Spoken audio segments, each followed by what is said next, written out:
Well, the province's plan to restrict bike lanes continues to spark criticism and pushback. Today, Ottawa City Councillor and avid cyclist Jeff Leiper helped organize a rally in front of City Hall to voice opposition to the government's plan that could see existing bike lanes ripped up. CTV's Austin Lee has been following this story for us and joins us live with more. And Austin, remind us, what is the thought process behind the province's plan?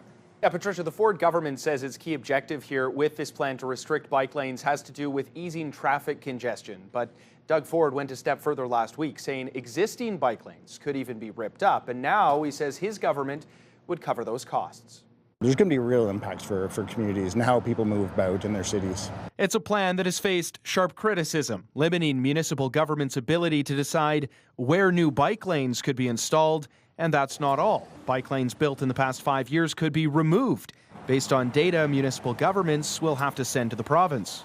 Ripping out bike lanes is just going to make it more difficult for everyone, including drivers. You need to give people options so not everyone is driving. Local leaders like Ottawa councillor Jeff Leiper are also raising concerns. I question whether the province is going to be able to look at this data in any kind of coherent way to begin with. The province's job is not to look at city transportation patterns. This looks like snapshot data that may be cherry-picked in order to pursue a political agenda.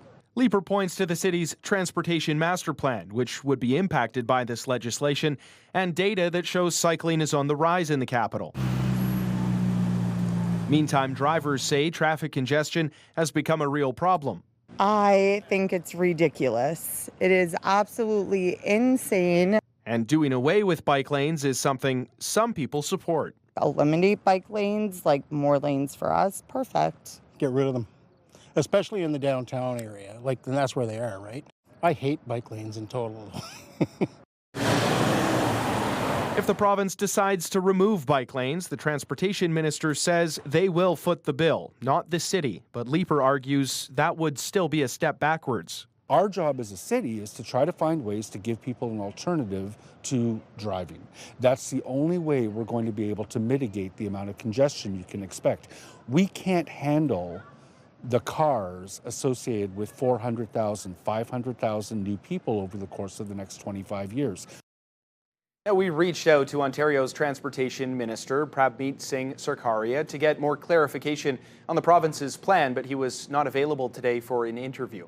The legislation is open for public consultation. That's open until November 20th, and people can share their thoughts on the plan through the province's Environmental Registry website. Patricia. All right, CTV's Austin Lee live for us tonight. Thank you.